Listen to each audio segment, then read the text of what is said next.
都过来评评理！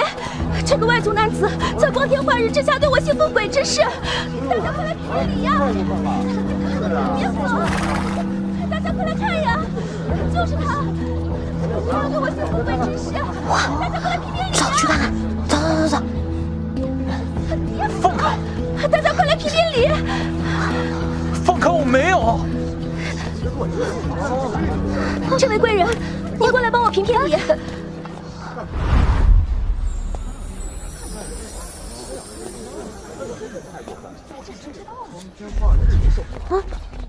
这个外族男子，他欺人太甚，请贵人替我做主。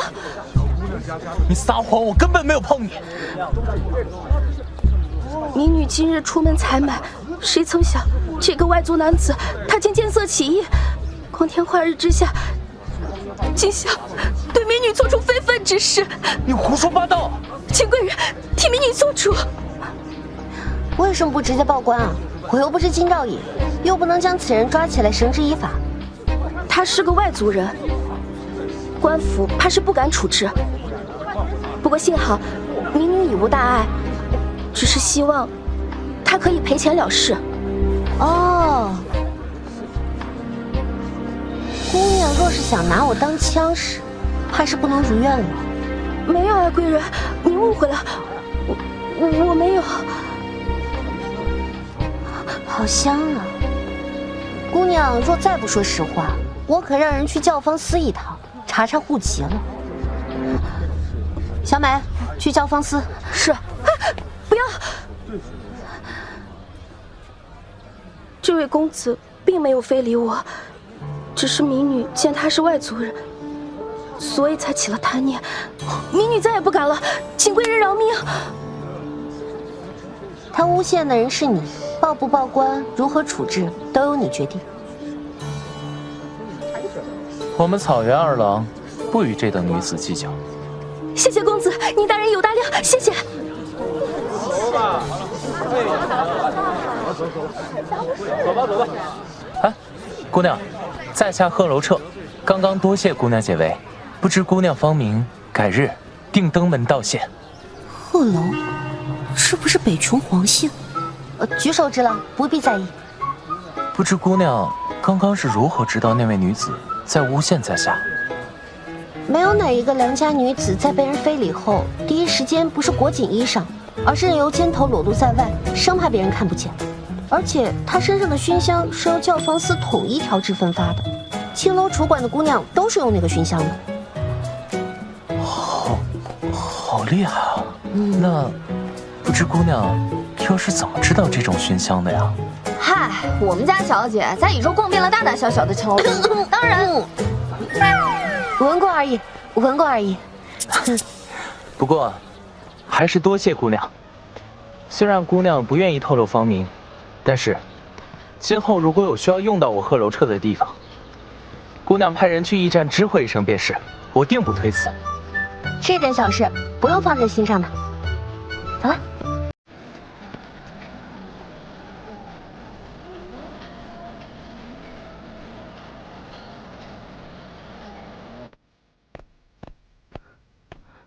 主子，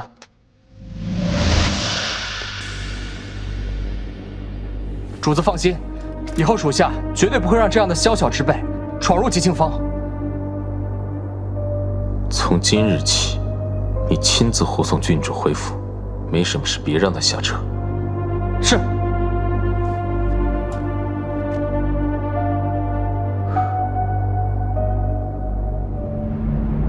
宣各国使臣觐见。那看什么看？没看过美女啊？这个灯真不错。哎，怎么忘了这号人？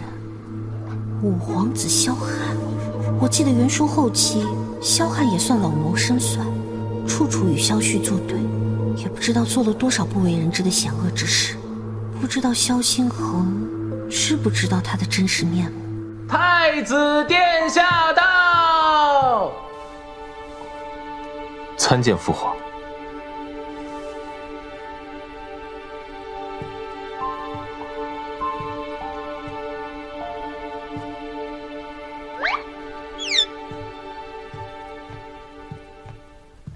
出息了呀你！那是，你闺女生得漂亮。别因沟翻了船，给我添麻烦。翻不了，我划船全靠浪。哎呀，真是女大不中留啊！但我闺女值得这天底下最好的郎君相配，翻船了也不怕，自有为父给你顶着。你只需要选择你喜欢的郎君即可。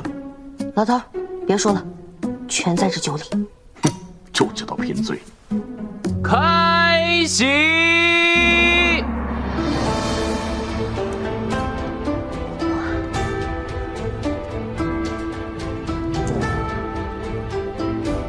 臣携结兰公主前来，特意向陛下祝寿。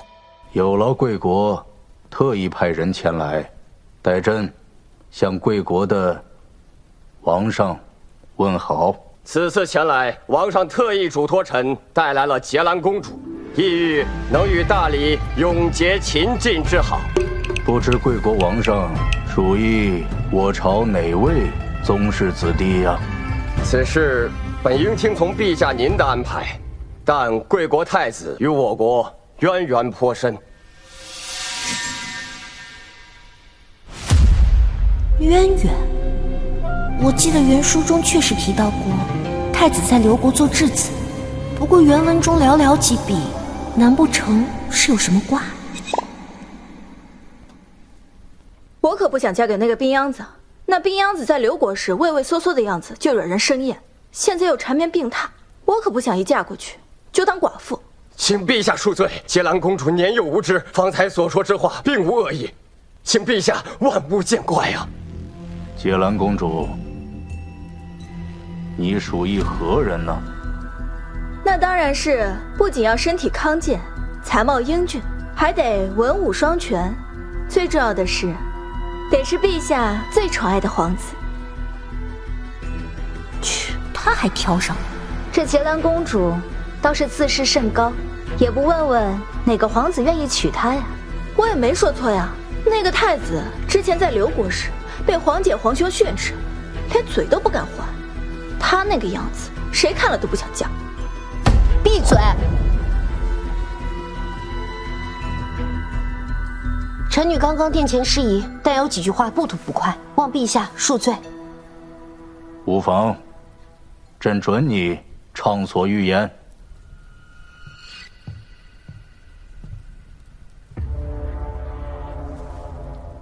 结兰公主，我刚刚近处观你容貌，论相貌，你不过姿色平平；论德行，结兰公主随意出口伤人，言行恶劣，显然德行有亏。论家世，结兰公主虽为公主，但却是庶出，且数年前刘国就与我国签署了投降书，你不过是降国的庶公主，所以是谁给你的勇气，有胆子对我国储君指指点点？挑三拣四，照照镜子，你配吗？说得好。你说我不配，你们陛下都没说什么，你一个女子凭什么数落我？你又配吗？你该庆幸，我父王驻扎的辖地是在北疆，而不是西域，不然还轮不到你问我配不配。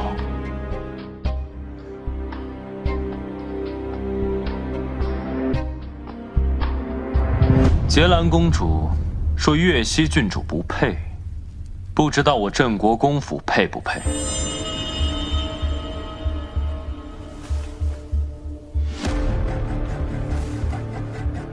若不是陛下仁慈，担忧战事会使得百姓流离失所，我白家早就带着20万白家军进驻刘国皇城了。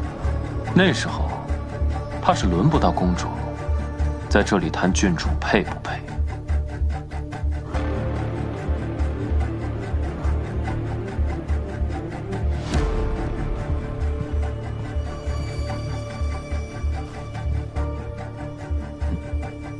小子，干得漂亮！我大理儿郎皆英姿雄武，何患无期啊？贵国王上的心意，朕领了。联姻一事，就此作罢。是。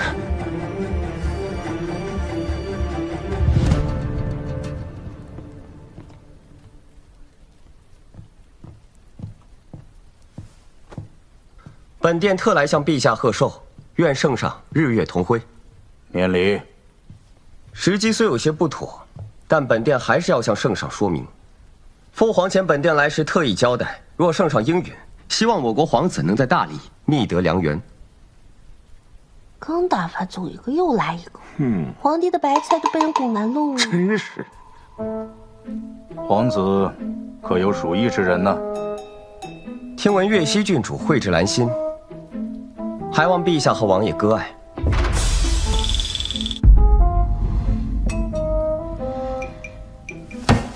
你说什么呢？谁给你的胆子？你是不是找死啊你？我息怒，不至于不至于，息怒我息怒我，真是有趣。别拦着我！听我，我踢不死你！你给我过来！什么？舍不得？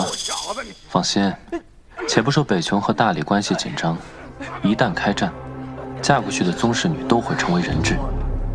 就单说她自己，宁王府唯一的郡主，身上30万宁家郡的荣光，陛下敢让她嫁过去吗？这是我家闺女。行了。这臭小子！岳西郡主乃我朝明珠，即为珍宝，理应珍之藏之，哪有让其流落在外的道理呢？你们2位属实是没有缘分。不过，皇子如属意其他宗室女，朕倒是乐见其成啊。你给我等着你！谢过陛下。那这太可恶了！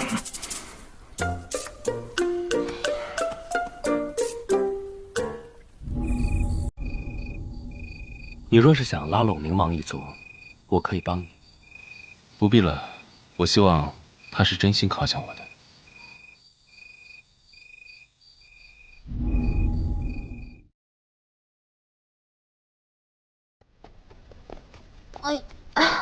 这种局就不该来。郡主，叨扰郡主了，还望郡主恕罪。只是我家世子特邀郡主一步一叙。你家世子是？府上姓白。姓白？镇国公白世子？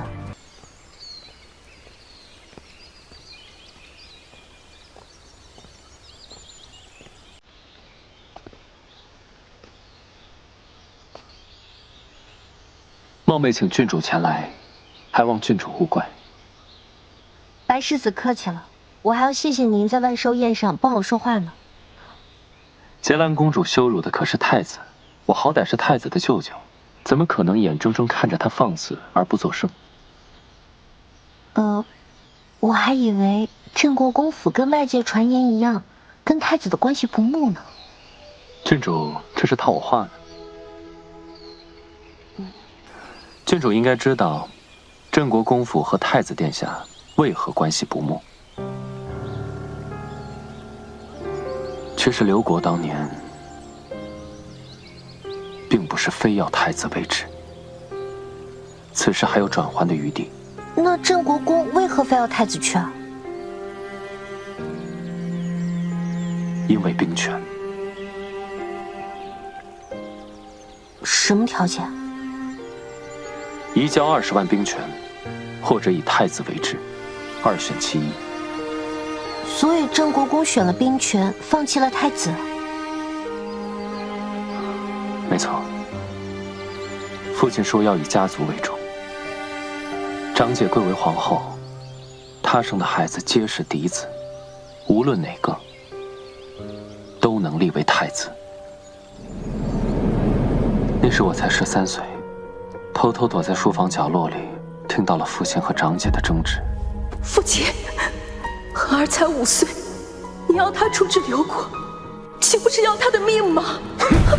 妇人之仁，如果上交了兵权，那才是要了我镇国公府满门的性命。可他是太子，是您的亲外孙，你怎么忍心？母夏，你还年轻，你还会有孩子的。你的孩子都能成为太子。自那日以后，张姐整日郁郁寡欢，觉得愧对萧星恒。萧星恒回国的前1年，张姐又怀上了龙胎，可却在怀胎6个月的时候，因为早产，失血过多而亡。那孩子，我们陛下不想要这个孩子，张姐也觉得这个孩子的出生，会让白家放弃萧星恒。是陛下。陛下还没来得及动手，是张姐。那天他从父亲处偷听到了萧星恒在刘国过得并不好，甚至是屈辱。他决定撞向了桌角，不要这个孩子。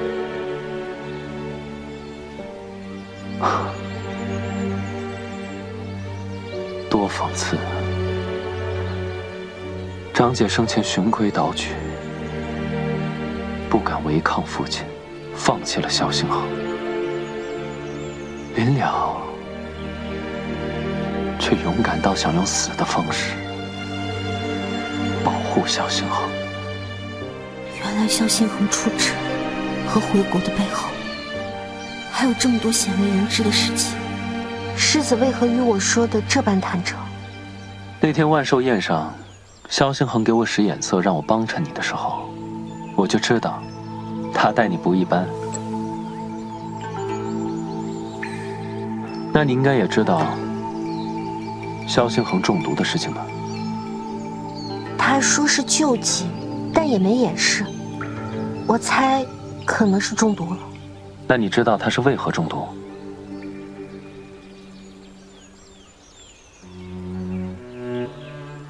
萧星恒他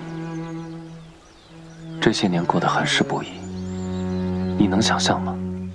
一个5岁的孩子，成天食不果腹，被关在晦暗幽深的地牢里，与虫鼠争食。他本是我大理金尊玉贵的太子啊！父皇，父皇，儿臣不要走，儿臣不要走，儿臣以后会更加认真读书习武，儿臣不会再偷懒了，父皇，儿臣真疯了，儿臣不要走。他就是那个被误国抛弃的太子，难看死了，又瘦又小，长得就一副卑贱样，怪不得爹不疼娘不爱，送到我们这儿来当山猫。看他这个不敢还手的样子，真是胆小。哼，看着就来气，听说还是太子呢。哎呦！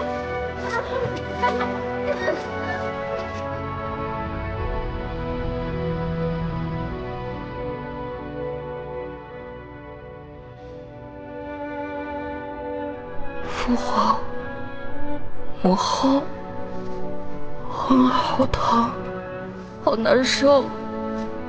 你们真的不要我了吗？我好想你们，你们为什么不要我？为什么？我还不能死，更不能让他们得意。我要活着回去。我要问为什么？我一定要活着回去。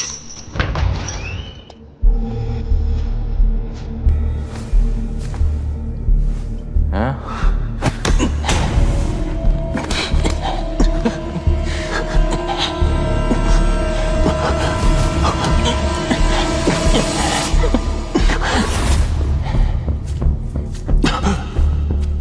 萧星恒在毫无防备下被灌了毒酒，每天都承受着钻心之痛。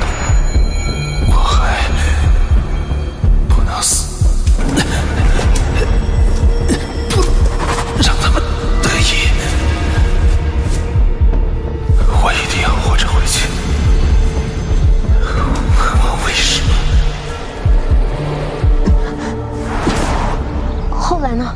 就这样放过他们了？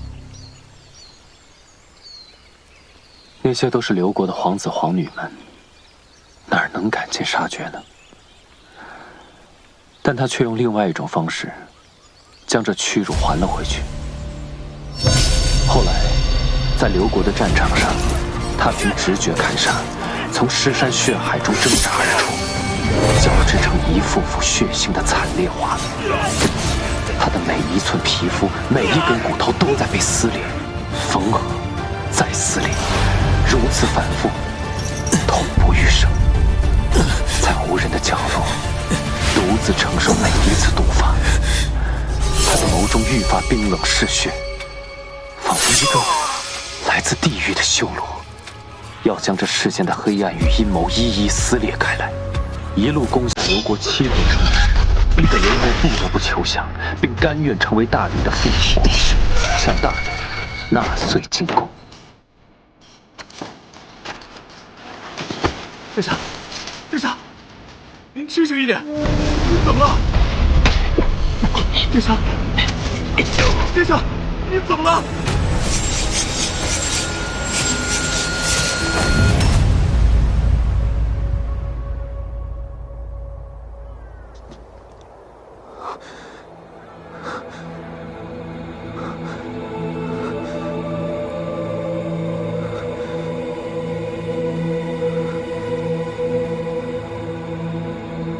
醒醒！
从今往后，只要我一日是大理的储君，那些人就不得不向我俯首。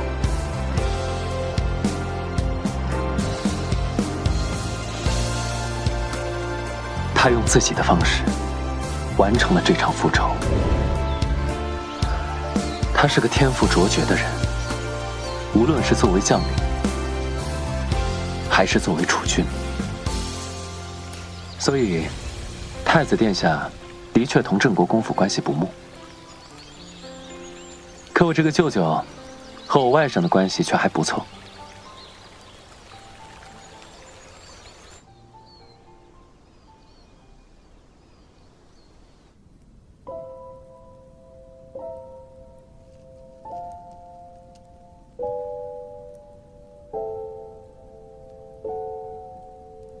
以前就发现，萧晴很喜欢吃些甜腻腻的东西，是因为过去都是苦，所以现在才这么食甜吗？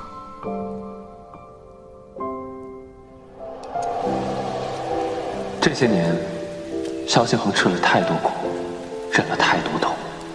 我这个做舅舅的再是尽力弥补，也没办法还给他一个意气风发的年少。但我看得出来，他对你不一样。希望你可以让他今后的人生多一点甜。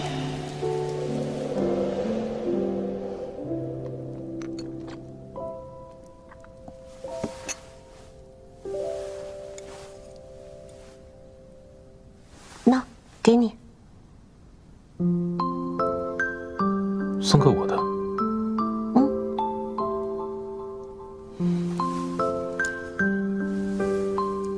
就是来的时候路过吉庆坊，听到叫卖声，就顺手买了一个。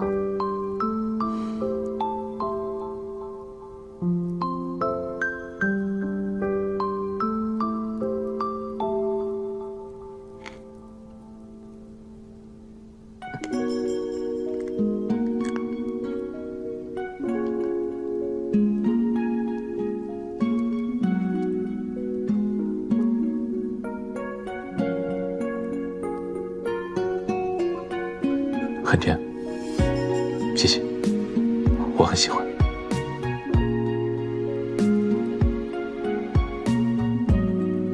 不过郡主怎么会突然送我礼物？总不能说是因为在你舅舅那儿听了你的悲惨往事，因此对你心生怜爱吧？刚刚郡主就一直盯着我发呆，那眼神仿佛要将我生吞活剥一样。现在又给我送这么可心的礼物，郡主莫不是倾心于我？殿下未免有些自作多情哦。刚刚郡主还说我生得好看，如今却说我自作多情，莫不是我现在容颜憔悴，载不得郡主的心了？殿下面若冠玉，颜如皎月，温文尔雅，凤表龙姿。原来我在郡主心中如此美好。好了，不逗你了，别忘了后天的宴席。怎么？你答应圣上搞什么欢送会了？你身子骨好了？病了太久了，也是时候该好起来了。否则怕是臣子们都快忘了大理还有个太子了。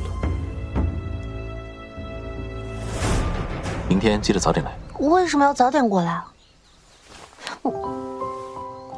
早点来就对了，别忘了。知道啦。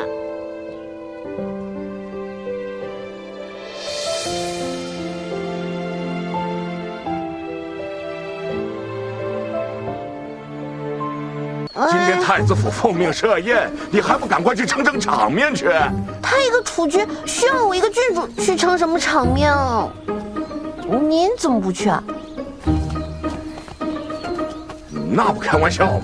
我要是去了，不给那些他国人长脸面了。那我也不去。那不行，你是我宁王府的门面，你必须去晃悠晃悠。门面哈。知道了，那我去捯饬捯饬。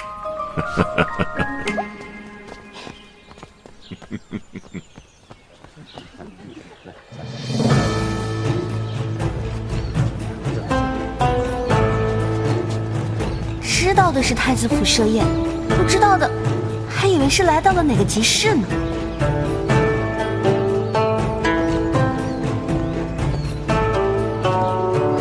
郡主，你怎么才来？哪有压轴先来的道理啊？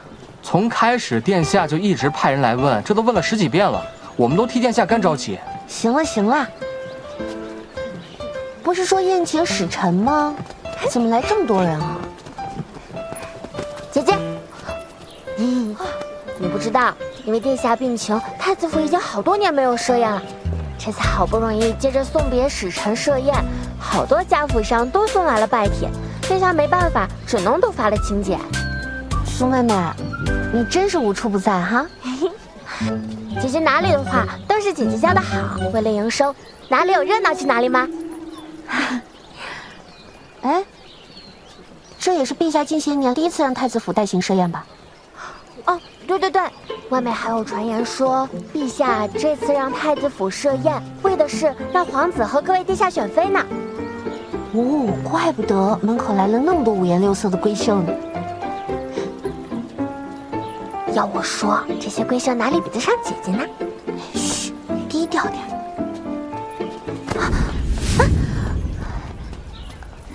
是奴婢不长眼，请贵人恕罪。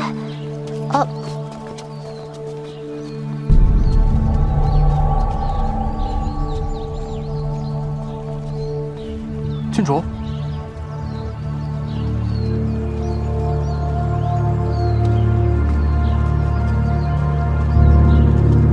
郡主，刚刚那个小丫鬟不是太子府的人吧？那个婢女看着确实有点面生，郡主的意思是？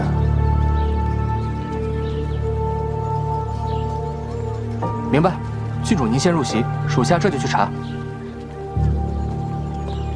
去，说不定有料啊！哎，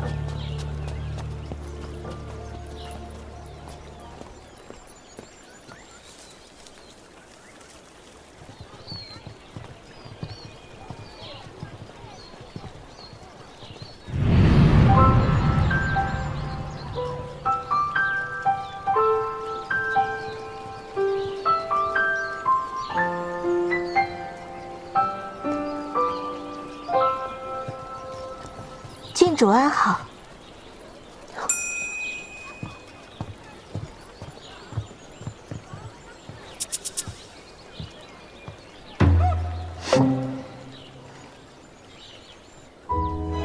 请，又有新八卦了。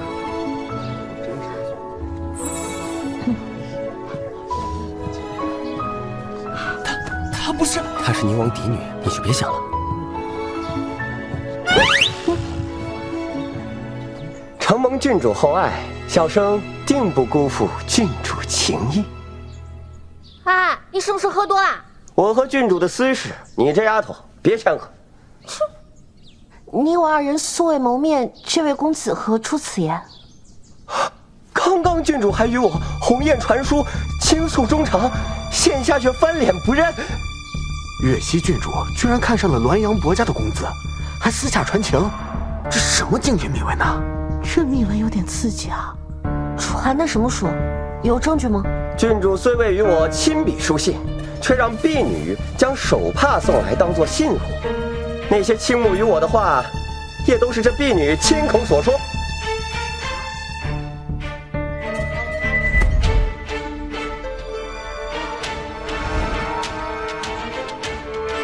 本以为是这滦阳伯公子酒后胡言，没想到他还真有信物。陈公子怕是搞错了，我今日赴宴是和闺中密友来的。陈公子仔细看看，可有那送手帕的婢女啊？这或许是郡主为了掩人耳目，找了这凌华宫的婢女所送。再说了，这手帕是郡主的，这总归错不了吧？陈公子说笑了，且不说如此私密之事，我为何要在太子府找一个素不相识的婢女送信？何况我不像陈公子这么的单纯。你怎么证明那帕子不是你的？那上面可绣着你的名字。因为这个手帕才是我的。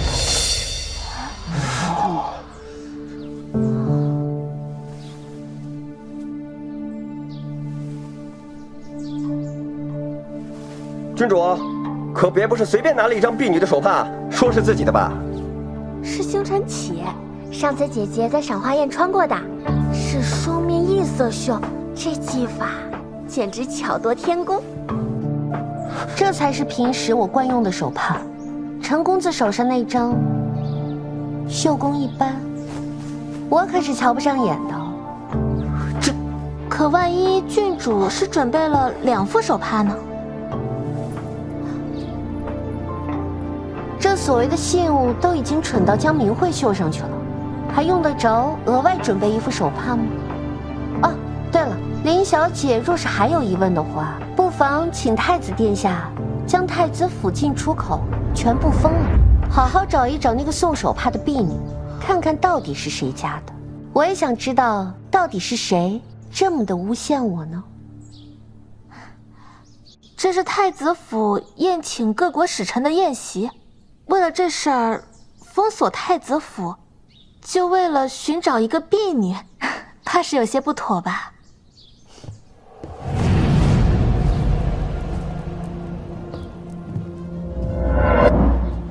有何不妥？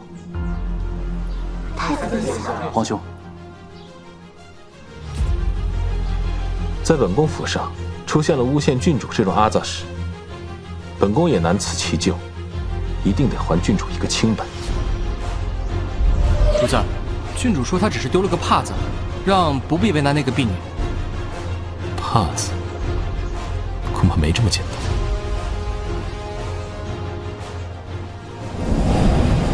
怀留，将太子府上的所有的门都给堵上，带人查一查各婢女，看是不是混进了什么歹人。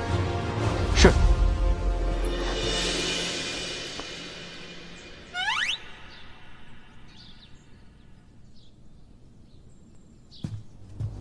皇兄，我认为此事不宜大张旗鼓。现下众人皆已知道，岳西郡主是被诬陷的了，所以对岳西郡主的名声不会有什么损害。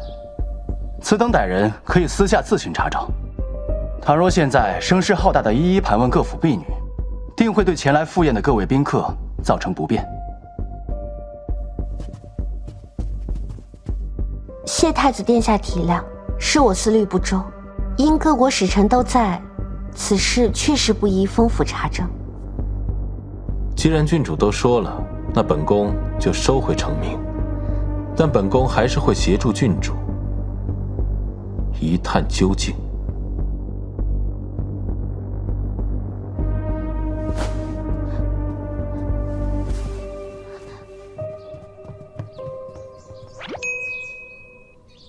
小生受人愚弄，唐突了郡主，还望郡主大度，不与小生计较。小生改日定随家父登门致歉。公子言重了。岳西郡主遇事沉着，条理分明，且气度不凡，并不斤斤计较个人利益，反倒是颇识大体。这样的女子要娶回家做主母，必会带领家族繁荣兴盛。这倒别急啊，我恐婚。啊！既然都没事了，诸位随本宫到前厅去观景。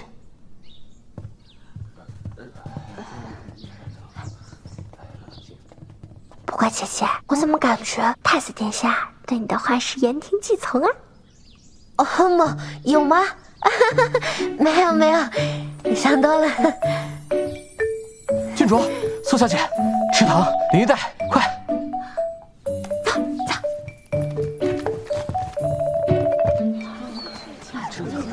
没事吧？别哭了，别哭了。玉儿她好端端的，怎么会掉进池塘里的？小姐刚走进池边，突然不知从哪儿窜出来一个小厮，一下子就撞到了小姐身上。快些！小姐一时没站稳，就掉了下去。那个小厮呢？因为太突然，他的动作又快，所以没看清。废物！虽说这二人之间早有传闻，但此次众目睽睽之下有了肌肤之亲，也算是铁板钉钉了。多劲爆！我记得。三殿下下水救了林家姑娘，即使是救人之举，那也算是损了林家姑娘的清白。就是不知三殿下会给这林姑娘什么位分了。毕竟以林姑娘的出身，和清白当众受损的事情，当然是不能成为皇子正妃的。没事了。这可真丢人，真有伤风化。我们走。闪开！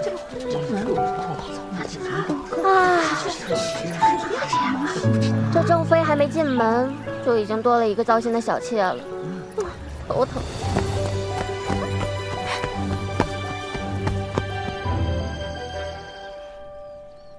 这样的女子要娶回家做主母，这条别解，我恐婚。太子殿下，谢谢。谢什么？我知道太子府有个绣娘，极善异色双面绣，且刺绣速度极快。我当时好奇，还让怀流带我专门观摩过呢。好，所以呢？他还知道用上了我曾经出过风头的星辰起，更是让人信服哦。看来他平时还是挺关注我的哈。或许吧。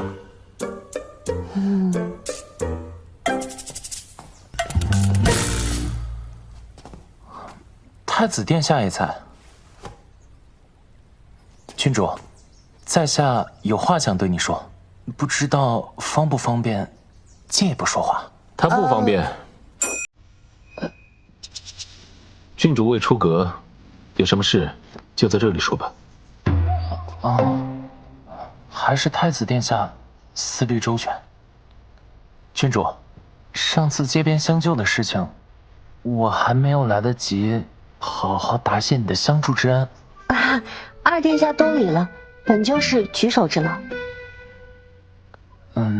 其实上次是我皇兄给我请婚，实在过于唐突，但是我也是真心心悦你。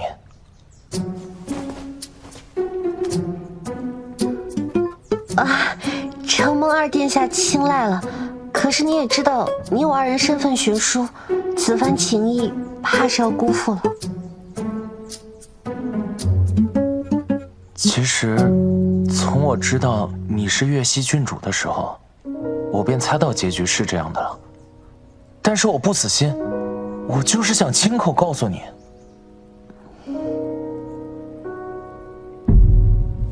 虽然做不成恋人，但是至少应该还可以做个朋友，对吧？过几日我便要回北琼了，还未好好逛过京城，不知在我走之前，郡主可否有时间带我好好的游玩一番啊？没问题，我本应尽地主之谊。郡主，宁王府的车已经在太子府门口恭候多时了。我没叫郡主请。估计犯病了。好吧。二皇子，你不是有事跟本宫商议吗？太子殿下不是说择日不如撞日，请吧。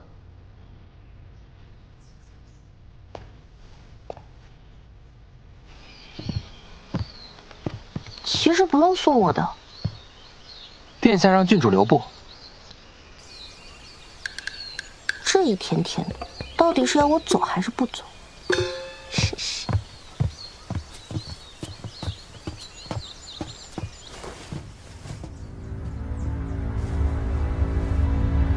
郡主请坐。这不是萧星恒常用的书房吗？来这儿干嘛？待会儿您就知道了。二皇子，这是何意？感情萧星恒让我别走，就是让我来这儿听墙角的。自然是来找殿下谈合作的。你我立场不同，如何合作？殿下怕是不知，贵国三皇子也与我大皇兄达成协议了吧？二殿下空口便指本宫皇帝与贵国勾结，本宫如何能信？贵国三皇子已经按照我大皇兄的要求，在北疆宁家军中安插了不少细作，殿下一查便知。怎么还扯上了宁王府？不知二殿下能否告知本宫，以示诚意？贺楼清承诺帮助萧旭夺得宁家的军权，只要萧旭能提供情报，北琼便可屡战屡胜。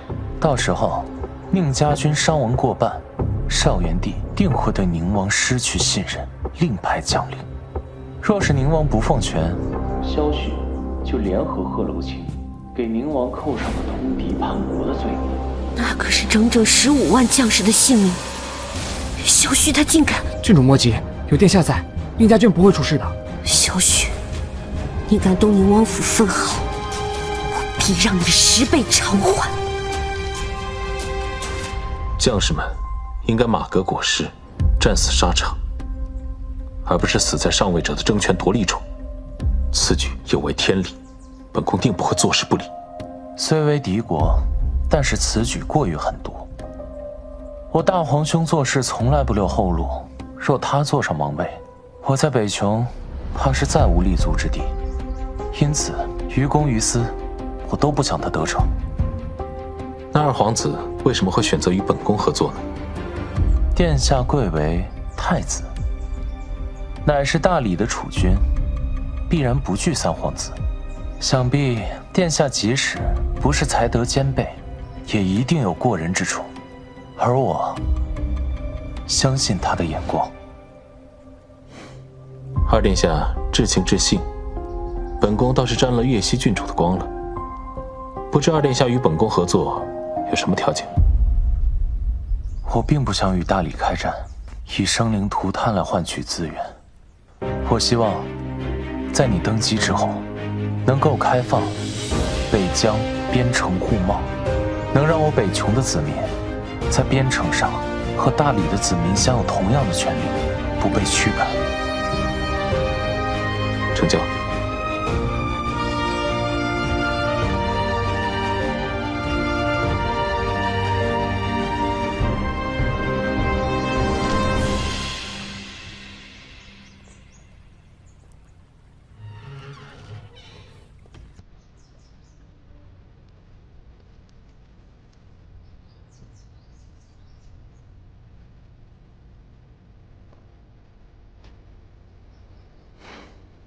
本宫倒是沾了郡主的福气，才能如此快的跟贺罗彻谈拢。你不高兴？没有。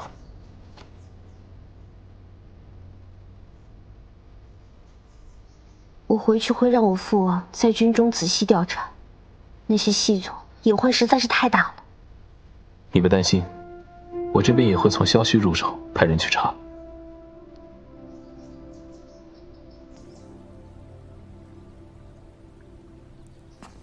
所以，你为什么不开心啊？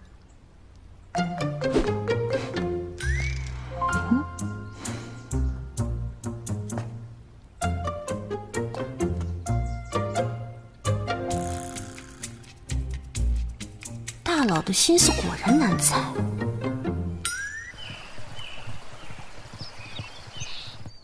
你从哪儿知道的这个消息啊？哎呀，别管这消息从哪儿来的，反正去查查就是了。查我肯定是会去查的，想在我宁家军中动手脚，怕还没那么容易。哎，不对呀，你今天从太子府赴宴回来的，一回来就告诉我这个消息，是太子吧？哎呦，我就知道，你这个怕麻烦的懒鬼，上回在万寿宴上怎么那么维护人家？原来是瞧上人家了呀！的确是萧行恒告诉我的，但事情不是你想象的那样。你都直呼人家名字了，不是这样是哪样啊？你在这瞎想什么呀？八字还没一撇呢。这八字都有了，那一撇还远吗？没想到我居然还有对不过老头子的一天。这太子啊，长得倒是不错，可就是这身体嘛，你不会嫁过去早早的就守寡吧？这是重点吗？啊，不是，我要真的跟萧行恒好了，您不应该考虑宁王府何去何从的问题吗？你管他身体好不好干嘛？什么何去何从啊？你要是真想嫁给太子，我宁王府就是你的后盾。宁王府忠君爱国，这储君也是君嘛。牛，姜还是老的辣。哎呀，女大不中留啊！什么留不留？我能留到天荒地老。你呀，也别有什么负担，小孩子家家的，你想那么多干什么？你喜欢就去追，两情相悦了就在一起，天塌下来了有你老子顶着，用不着你个小姑娘家家的操心。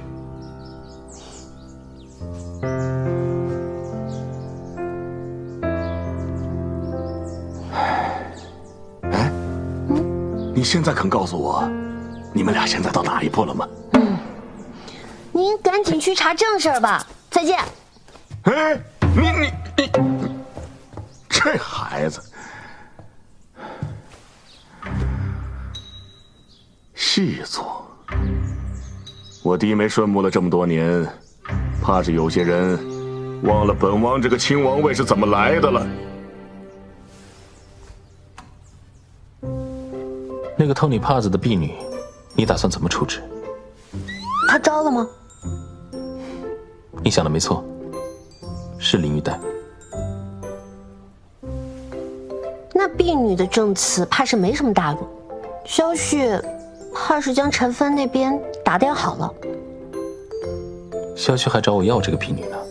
他他是要把这件事抹平啊？那你给他了吗？这不是等着郡主吩咐吗？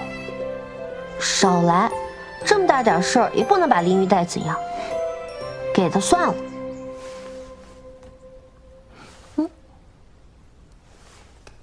不过不能白给，他想要林玉带在这件事情上清清白白，总要付出点代价。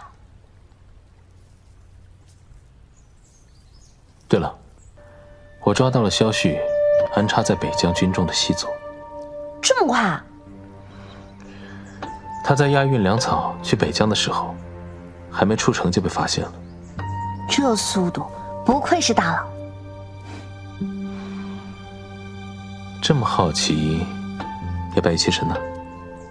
我一起审？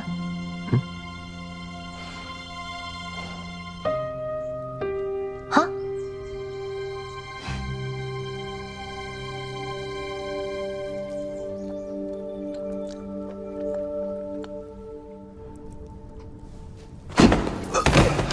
说，还有哪些人收到了卧底的命令？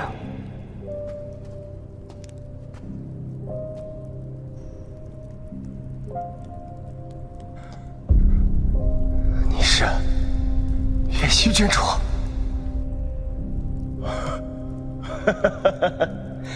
原来你竟和太子勾结在了一起。什么叫勾结？你这个人会不会说话啊？岳西郡主，你知道你身边的人是什么人吗？他看起来温文尔雅，实则却是一个杀人狂魔、心狠歹毒的疯子。口出狂言！你知道吗？在这座富丽堂皇的太子府下，居然还藏着一个暗牢。你真应该亲自去里面看一看，到底有什么。看来你不知道啊。好，我告诉你，里面都是太子藏匿的私囚，里面的犯人每天都在这暗无天日的牢房里面受尽百般折磨。你想想，我的琵琶骨都被他们给刺穿了，还有我的手指被他们一根一根的折断，又一根一根的接上。他们还用那薄如纸片般的刀，在我身上一刀又一刀的划着，还在伤口上面撒上盐。岳西郡主，你见过人皮吗？是真的人皮哦。就在昨天，你的太子殿下亲手将一个犯人活生生的剥下了皮，一大手血淋淋的，还透着光。够了！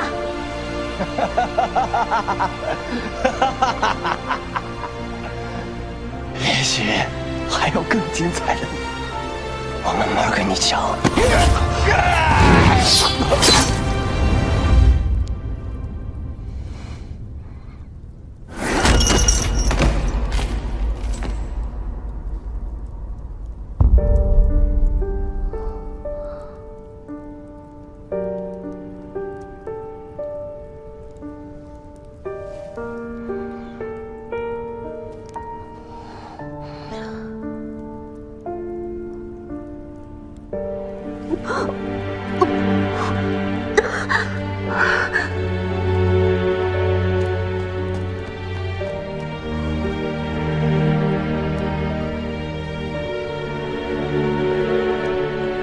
主子，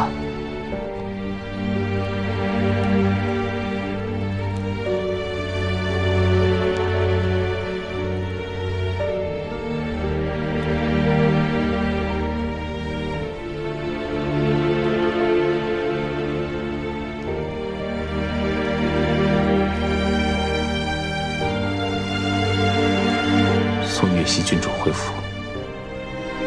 是。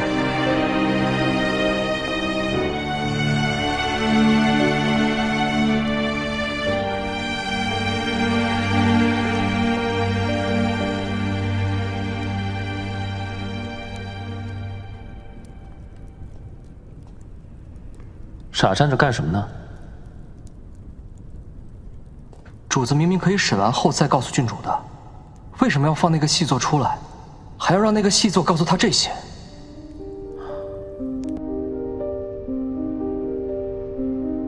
主子是故意的，为什么？他是想试探郡主。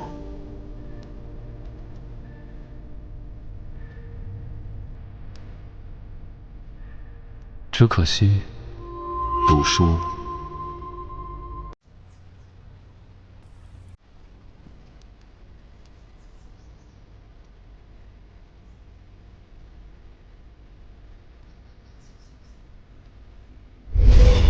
但是我也是真心喜悦你。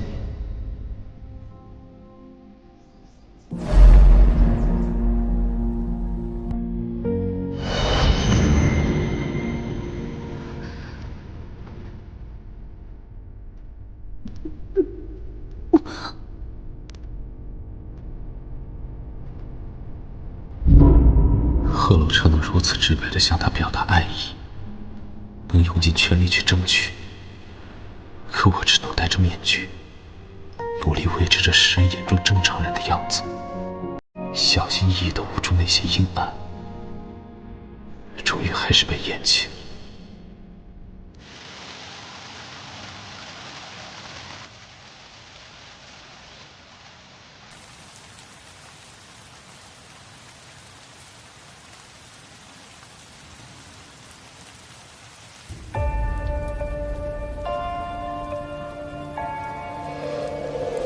好俊俏的郎君啊！哈，陪本公公玩一玩吧。你还敢挣扎？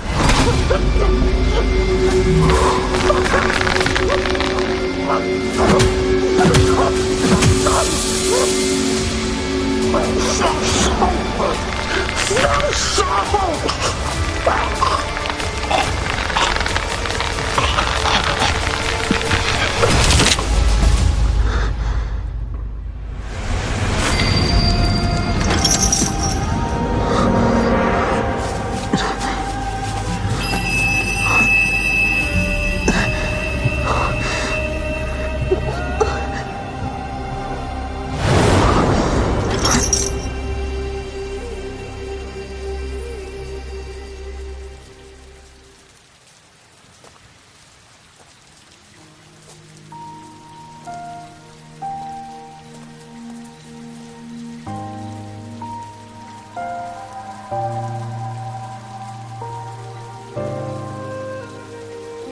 怎么，这主子不吃，你也不吃了？你怎么来了？我再不来，你们一个两个的，得把自己饿死。主子故意让那个细作说出来，是想让郡主看见他真实的样子。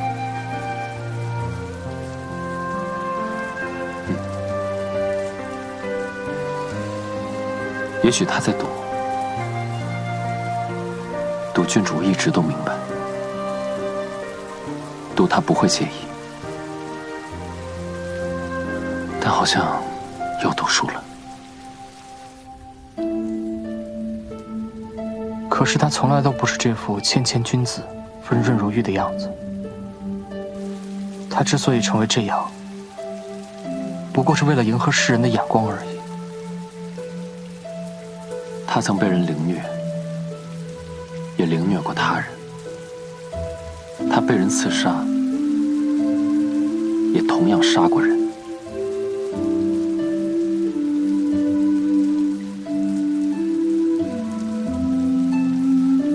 后悔了吗？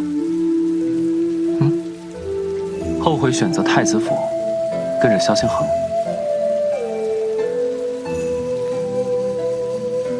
男子汉大丈夫。既是自己选定的路，就要坚定不移地走下去。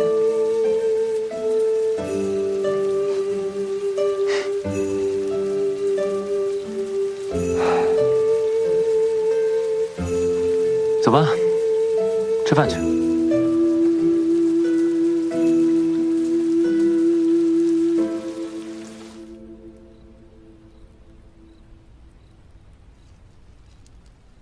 我前世今生加一起长这么大，还是第一次看见有人死在面前，而且是以这种身首异处、惨烈血腥的方式。虽然这次萧星河杀人的时候也是为了救我，但也不至于站在我面前把人弄成那样吧。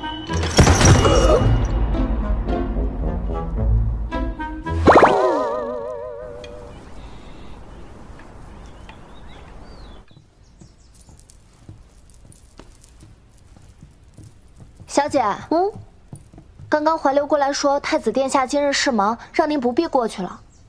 这还是萧星河第一次失约，不是吧？大佬不会是因为我上次直接跑路就跟我生气了吧？这也太小气了。算了，下次见面哄哄他吧。哎，等一下，还有一件事。噔噔，这个可是鹤楼公子送过来的。那，什么呀？特邀郡主再续，同游京城，聊此缘。愉快的周末又没了。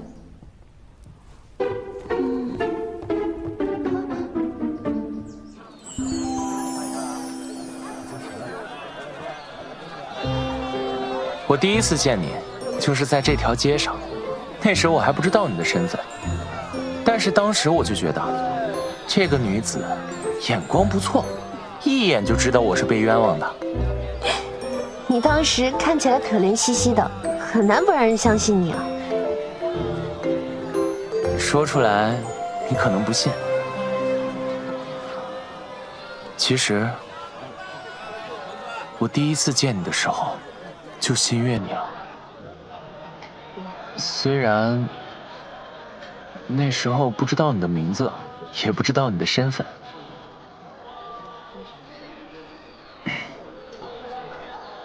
那你呢？你第一次见我的时候是什么感觉？我第一次见你，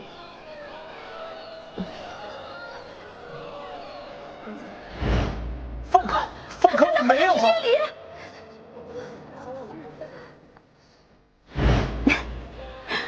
我当时就觉得，这么俊俏的狼崽子就应该在草原上奔驰，被困在这京城中还要被人冤枉，真是委屈你了。我可不是什么狼崽子，我们北穷的儿郎，个个都是孤傲的狼。卖蚂蚱嘞，卖蚂蚱。哎，小姐，来个蚂蚱吧。我买的这个。哎，好。给。郡主真客气，居然给我买礼物。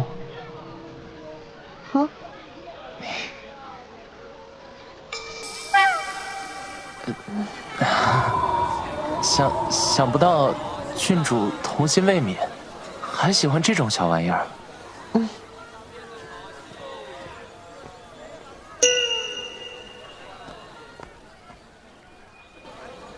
郡主，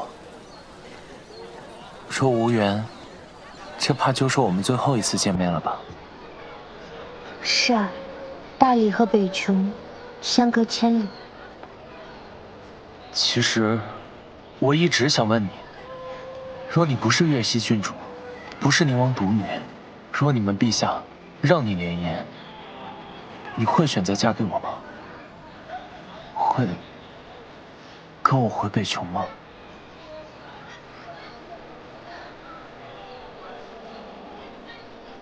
不会。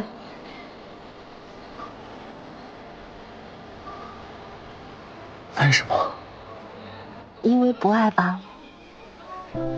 我不过是你年少时路过的一处风景，你可能现在会因为无法停留而感到伤心难过，但当你遇到对的那个人，你就会觉得还好自己当初没有停留，不然怎么看到今后更美的景色呢？这一切啊，都是最好的安排。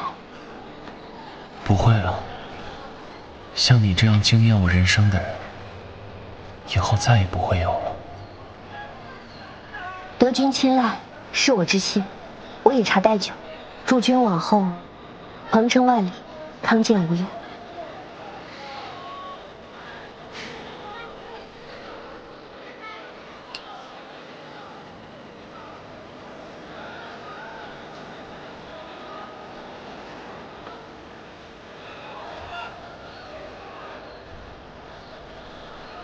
回去再拆。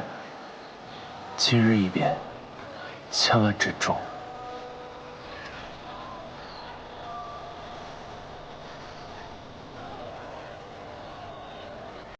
记得点赞关注哦。